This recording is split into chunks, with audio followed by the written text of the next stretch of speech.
तो आज चर्चा करेंगे गजानन माधव मुक्तिबोध के विषय में। तो पहले गजानन माधव मुक्तिबोध के जीवन परिचय से संबंधित कुछ विशेष बातें हो जाएं, उसके बाद में हम बात करेंगे मुक्तिबोध की काव्यगत विशेषताओं के विषय में। तो चलते हैं मुक्तिबोध के जीवन परिचय के संबंध में बात करते हैं, सुनिएगा। मुक्तिबोध का पूरा नाम था गजानन माधव। क्या बताया? मुक्तिबोध का पूरा नाम गजानन माधव था। इनका जन्म ग्वालियर जिले के एक कस्बे में 13 नवंबर 1917 को हुआ था। इनके पिता माधव मुक्तिबोध पुलिस विभाग में इंस्पेक्टर थे और इनकी माता श्रीमती पार्वतीबाई बुंदेलखंड के संपन्न ब्राह्मण परिवार की कन्या थी। मुक्तिबोध का बचपन सुख में बीता। उनकी प्रारंभिक शिक्षा उज्जैन में हुई। होलकर कॉलेज इंदौर से उन्होंने 1938 में बीए किया और 1954 में वे नागपुर विश्वविद्यालय से हिंदी में एमए हुए और एमए करने के बाद दिग्विजय कॉलेज राजनांद गांव में हिंदी प्रवक्ता पद पर उनकी नियुक्ति हुई, जहां जीवन के अंतिम क्षण तक वे कार्यरत रहे। यानी 11 सितंबर 1964 को अखिल भारतीय आयुर्विज्ञान संस्थान दिल्ली में उनकी मृत्यु हो गई। इनकी जो प्रमुख रचनाएं हैं वो इस प्रकार से हैं, देखिएगा। जो काव्य संकलन है वो चांद का मुँह टेढ़ा है तथा भूरी भूरी खाक धूल। उसके बाद देखिएगा जो निबंध संग्रह है एक साहित्य की डायरी, एक साहित्यिक डायरी। अच्छा, आलोचना है नए साहित्य का सौंदर्य शास्त्र, नई कविता का आत्मसंघर्ष तथा अन्य निबंध और कामायनी, एक पुनर्विचार। कहानी संग्रह काठ का सपना और सती से उगता आदमी, उपन्यास विपात, और कुछ लोग इसे लंबी कहानी भी मानते हैं। इस प्रकार से ये थी। तो देखिएगा मुक्तिबोध की काव्यगत विशेषताएं प्रमुख क्या है, यानी विशेषताओं को ही प्रवृत्ति कहते हैं। जो मुख्य इनकी जो प्रवृत्तियां हैं यानी विशेषताएं हैं उनकी हम बात करते हैं। चलिए देखिएगा। सबसे पहले भाव पक्ष में पीड़ाबोध। तो जो पीड़ाबोध है वो क्या है, देखिएगा। मुक्तिबोध पीड़ाबोध के कवि है। ये तो पीछे भी अच्छी प्रकार से बात की गई है, देखिएगा। पुनः सुने, मुक्तिबोध पीड़ा बोध के कवि हैं। इनके काव्य में ये पीड़ा अनेक रूपों में व्यक्त हुई है, कहीं विशेष दुख एवं शोक के रूप में और कहीं युग की विभीषिका के रूप में और कहीं गरीबी एवं बेरोजगारी के रूप में और कहीं राजनीतिक उत्पीड़न के रूप में और कहीं असाध्य बीमारी के रूप में देखने को मिलती है। अच्छा, इनका जो एक उदाहरण है वो देखिएगा। अपना धैर्य पृथ्वी के हृदय में रख दिया था, अपना धैर्य पृथ्वी के हृदय में रख दिया था, धैर्य पृथ्वी का हृदय में रख लिया था, उतनी भूमि पर है चिरंतन अधिकार मेरा, जिसकी गोद में मैंने सुलाया प्यार मेरा। तो अगली विशेषता है, देखिएगा, पूंजीपतियों के प्रति विद्रोह। मुक्तिबोध ने इस संसार को बहुत निकट से देखा था, बहुत कुछ सहा था। पूंजीपतियों के क्रियाकलाप कभी भी इन्हें अच्छे नहीं लगे, इसलिए इनके काव्य में उनके प्रति सर्वत्र घृणा ही दृष्टिगत होती है।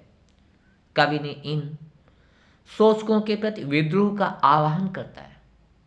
वो इनके प्रति क्रोध और घृणा व्यक्त करता हुआ कहता है, देखें।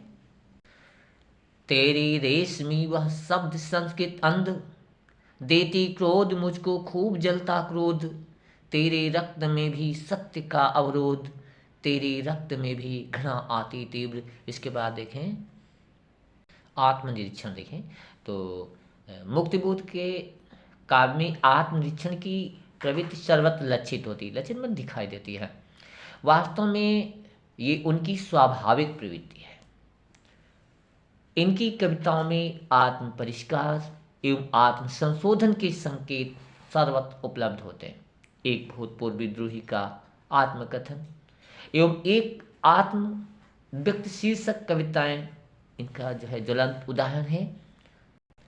व्यक्तिवादी मनोभूमि, जो व्यक्तिवादी मनोभूमि का चित्रण इनके काव्य की एक महत्वपूर्ण विशेषता है।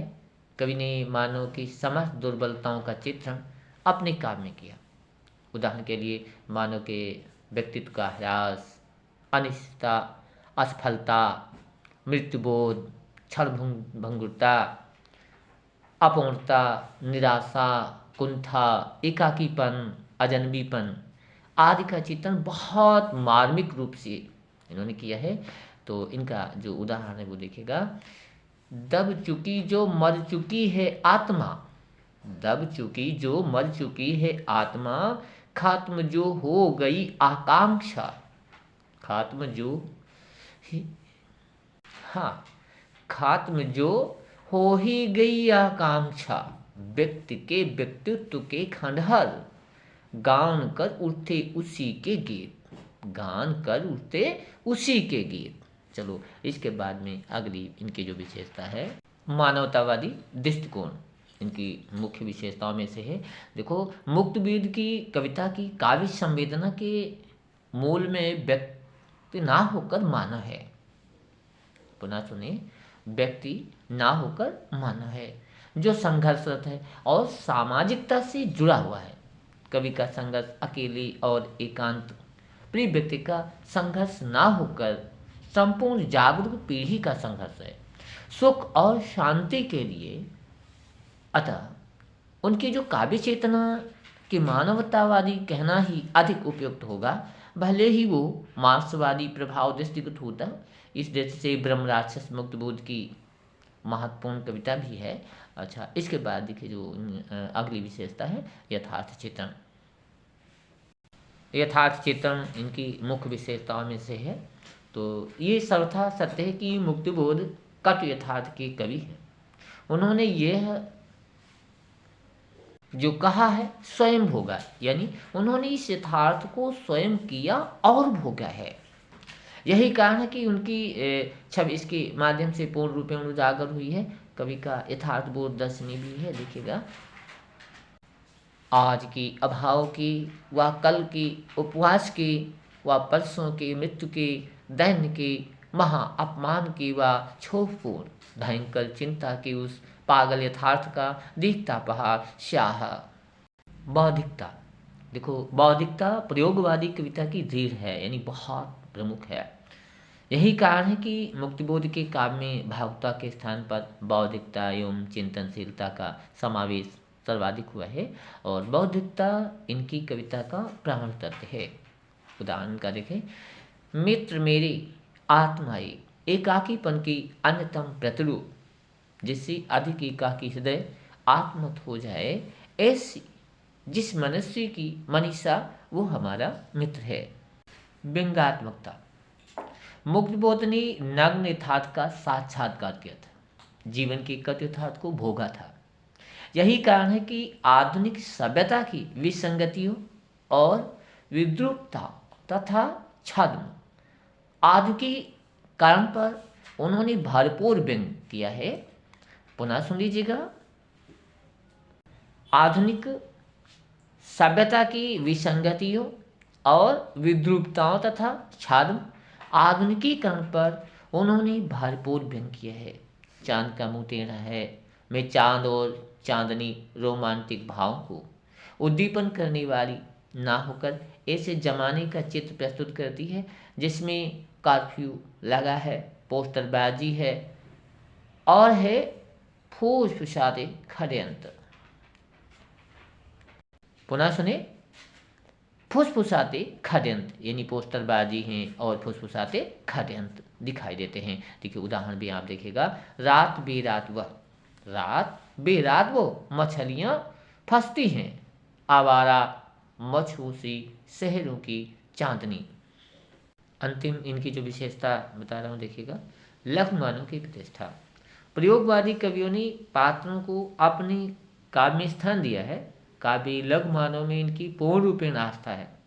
जो नागा शीर्षक कविता इसका सुंदर उदाहरण है। देखिएगा, जीवन में यथार्थ ज्वलनशील मूल्यों को, जीवन में यथार्थ ज्वलनशील मूल्यों को खोज लेने की छटपटाहट लहराओ लहराओ नागात्मक कविताओं। इसके बाद देखिए कलापक्ष। तो कलापक्ष से जो विशेषताएं हैं, प्रमुख विशेषताएं हैं यानी प्रवृत्तियां हैं, वो देख लीजिएगा। तो सबसे पहले भाषा।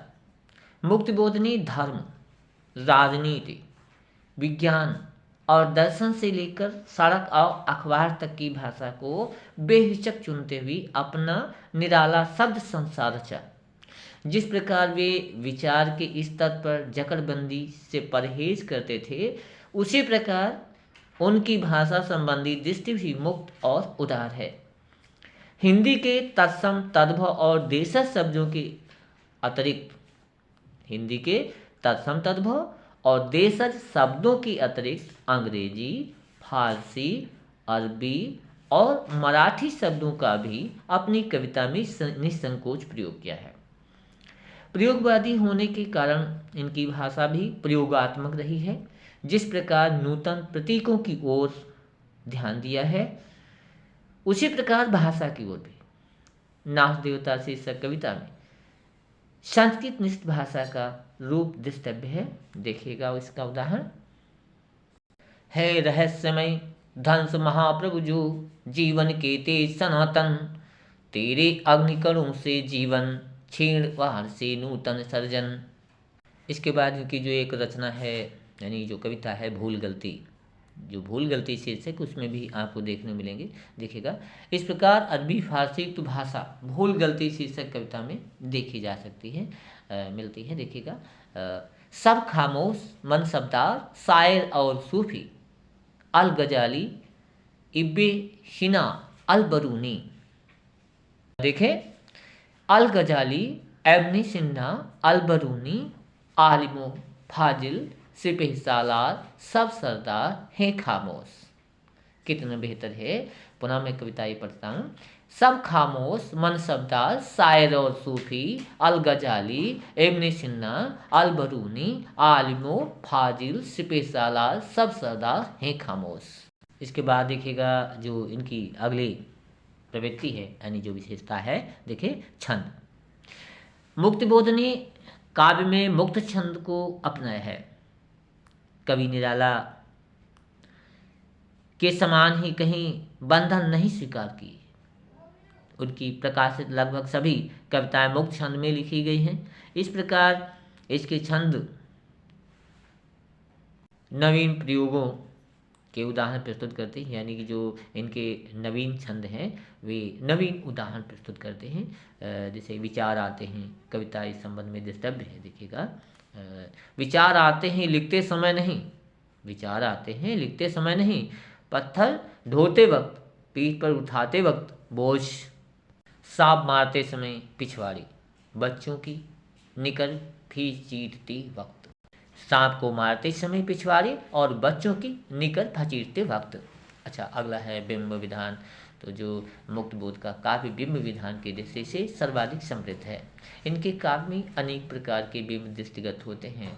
ध्वनि बिंब, ध्वनि बिंबों की योजना मुक्ति बोध की जो विशेषता है। देखिएगा ब्रह्म राक्षस घिस रहा है दे, हाथ के पंजी बराबर, बाह छाती मुँह छपाछप खूब करते। छपाछप सब अपनी ध्वन्यात्मकता के कारण ब्रह्म राक्षस की स्वप्न स्थान प्रक्रिया को मुक्त कर देता है। और रंग संबंधी बिंब इनके काव्य में काली और सांवले रंग की भरमार है। चांदनी की श्यामवन की हो गई है। और मनुष्य बस्ती के वियावान तटों पर बनते हुए पथरीले नालों की धारा में धराशायी चांदनी के होठ काले पड़ गए। जो अगली प्रवृत्ति है देखिएगा प्राकृतिक बिंब। मानव हृदय की कुटिलता तथा उसमें छिपे विवेक रत्नों को दिखाने के लिए कवि ने प्राकृतिक गुफा का बिंब अपनाया है।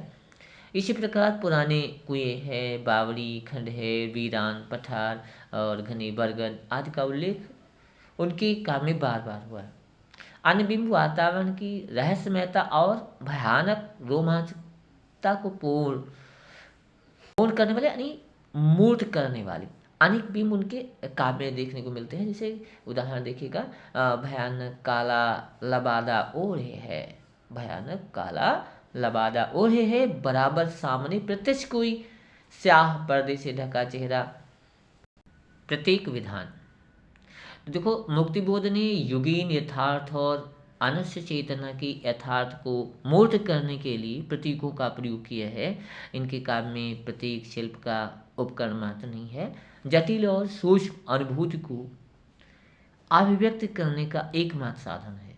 इनके काव्य में परंपरागत प्रतीक भी प्रयुक्त हुए हैं, किंतु नए प्रतीकों का प्रयोग अधिक हुआ है और वह जीवन के संघात से जन्मे इतिहास, पुराण और संचित स्मृति के प्रतीक ग्रहण कर उन्हें आधुनिक संदर्भ प्रदान किया है।